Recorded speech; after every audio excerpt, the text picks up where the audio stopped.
బీజేపీకి ఆదరణ లేనప్పుడు మీరు ప్రజల ముందుకు వెళ్ళినా కూడా పెద్దగా లాభం ఉండదు. అంటే ఒక ఆదరణ ఉన్న పార్టీ అంటే ఇటు తెలుగుదేశం కావచ్చు, ఇక కాంగ్రెస్కి నూకలు చెల్లిపోయాయి రాష్ట్ర విభజన నేపథ్యంలో. ఇక కాంగ్రెస్ ఇటు టీడీపీ అటు వైసీపీ రెండు మధ్యలే పోటా పడింది రాష్ట్ర పార్టీలు. ఇది జాతీయ పార్టీ కావడంతో అందులో భారతీయ జనతా పార్టీకి పెద్దగా ఇక్కడ అదొక మైనార్టీలకు వ్యతిరేకమైన ఎందుకు లేదనుకుంటున్నారు నేను. అంటే రాష్ట్రంలో ఎక్కడా కూడా ఇంతవరకు ఎందుకు కూడా మన ఏపీ వరకు తీసుకుంటే కూడా ఎక్కడా ఎమ్మెల్యేలైన దాఖలాలు అంటే ఒకరిద్దరు గెలిచినా కూడా టీడీపీ పొత్తుల్లో భాగంగా గెలిచిన దాఖలాలు తప్పితే నేరుగా గెలిచినటువంటి ఏమీ లేవు. ఈ సందర్భంలో భవిష్యత్తులో మీకు ఎలాంటి న్యాయం జరుగుతుంది? బగల బీజేపీ నుంచి బరిలోకి దిగినా మీకు ఎక్కడ స్థానం కేటాయిస్తారో తెలియదు. ఎందుకంటే పొత్తుల్లో పోల్సింది బీజేపీ నేరుగా బరిలోకి దిగే అవకాశం లేదు. అంటే రాష్ట్రంలో 175 స్థానాల్లో బీజేపీ నేరుగా బరిలోకి దిగదు.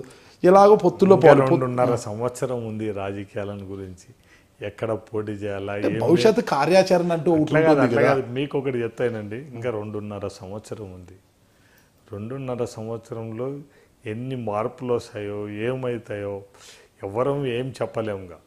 మనం దాని పరిస్థితి ఇప్పుడు వ్యక్తిగతంగా నేననేది ఒకటి కాదు, కానీ నా ఎమ్మడినే నాయకులు కార్యకర్తలు వాళ్ళ నిర్ణయం మీద కూడా ఆధారపడి ఉంటుంది. వాళ్ళు ఇప్పుడు మెజార్టీ నాయకులు వీళ్ళందరూ మనం ఏందనేది వాళ్ళు డిసైడ్ చేయాల్సిందే తప్ప మనం నేను కాదు మొండిగా నేను ఇక్కడనే ఉంటాను అనేది ఏం లేదు. నాకు తెలిసినంత వరకు నా నియోజకవర్గంలో ప్రజలు కానీ ఎవరు కానీ నా ఎంబడి వ్యక్తిగతంగా వాళ్ళందరూ ఒకటి ఆలోచన చేయడం, రాంభూపాల్ రెడ్డిగా నాకు ఓటేస్తున్నారు తప్ప నేను పార్టీ అనేది కాదు, ఇంకొకటి కానే కాదు. కానీ నాకు ఏ పార్టీ టికెట్ అయినా కూడా నేను నా బీజేపీలో అయినా కూడా ఖచ్చితంగా గెలుస్తానే ధైర్యం నాకుంది. ఇంకా మళ్ళీ అంత అజాగ్రత్తగా 2019లో బీజేపీ నుంచి అంటే పలాని నియోజకవర్గానికే బీజేపీకి సీటు వస్తుందనే గ్యారంటీ అయితే పొత్తుల్లో రావాల్సిందే. అంటే ఏ నియోజకవర్గం నుంచి మీరు బరిలోకి దిగిన పొత్తులో గెలవగలమన్న ధీమా మీకు ఉందంటారా? అంటే ఒక పాండ్యం నియోజకవర్గం అంటే ధైర్యంగా చెప్పగలం, కానీ వేరే నియోజకవర్గం నుంచి దూరంగా నియోజకవర్గాలు ఇచ్చి ఆడ ఎట్లా గ్యారంటీగా చెప్పగలం చెప్పండి. అలాంటి తరంలో మరొక పార్టీ వైపు చూసే అవకాశం ఉంటుంది. అట్లా అంత తొందర ఇప్పుడు మీరు ఇవన్నీ కూడా ఎప్పుడో 3 సంవత్సరాలు జరిగిపోయింది. భవిష్యత్తు కార్యక్రమం ఆల్రెడీ 3వ సంవత్సరం జరుగుతుంది, ఇంకా 2 సంవత్సరాలు ఉన్నాయి. సంవత్సరం రోజులు పోయిందంటే అంతే ఎలక్షన్ సీజన్ వస్తుంది. సంవత్సరం ఇంకా ఎలక్షన్కి ఒక సంవత్సరం ముందు ఎలక్షన్ ఫీవర్ స్టార్ట్ అవుతుంది. అందరూ కూడా తర్జన భర్జనగా ఉంటారు. అప్పుడంతా అభివృద్ధి మర్చిపోతారు. అప్పుడప్పుడు ఎవరు ఏ పార్టీలో ఉండాలా, నాకు టికెట్ వస్తుందా లేదా, ఏం లాబింగ్ చేసుకోవాలనే దాంట్లోనే ఉంటారు. చెప్తానండి, మీరు అన్ని క్వశ్చన్లు బాగా అడిగినారు. ఇది అటు ఇటు తేల్చలేని పరిస్థితి. ఇప్పుడు నేను నా మనసులో ఏముందా ఇంకొకరి ఉందా లేకుంటే నాయకుల మనసులో ఏముందని మనం ఎవరం చెప్పలేం.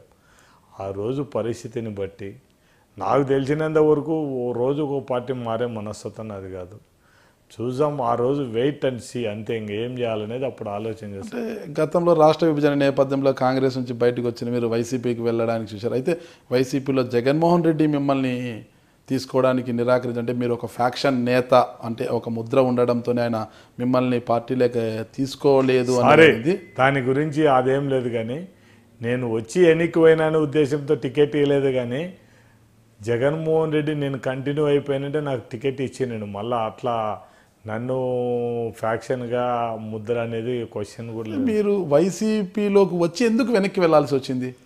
అప్పుడుండే పరిస్థితుల ప్రభావం కదా, ఏం చేయలేము కదా. కొన్ని బయట చెప్పుకోలేని పరిస్థితులు కొన్ని ఉంటాయి కాబట్టి అవన్నీ బయట ఎక్స్పోజ్ చేయలేము కాబట్టి ఆ పరిస్థితుల్లో మనం ఏం చేయలేము. అంటే ఎలాంటి పరిస్థితి? మీకు ఒకటి చెప్తానండి, మేమంతా స్ట్రైట్ పాలిటిక్స్. మేము ఇట్లా రాజకీయాలు చేయాలంటే మా చేత కాదు. మేము చెప్పినాం మొత్తం గవర్నమెంట్ పడగొట్టమని చెప్పినాం. ప్రస్తుతం కూడా ఇంకా ఫ్యాక్షన్ అనేది కొన్ని ప్రాంతాల్లో వెలువడిపోయింది. జీవితాలంతా బుగ్గిపాలు చేసుకుంటున్నారు.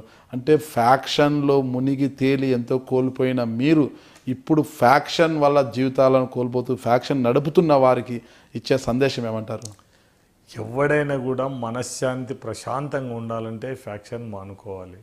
దీనివల్ల ఫ్యాక్షన్ వల్ల వచ్చేది చనిపోయినోడు వాని చనిపోతే వాని భార్య పిల్లలు వాళ్ళు ఇబ్బంది పెడతారు. ఈడు చంపి జైల్లో ఉండి ఈడు కోట్ల చుట్టూ తిరిగి జైల్లో ఉండి ఈడు ఇబ్బంది పడాలి.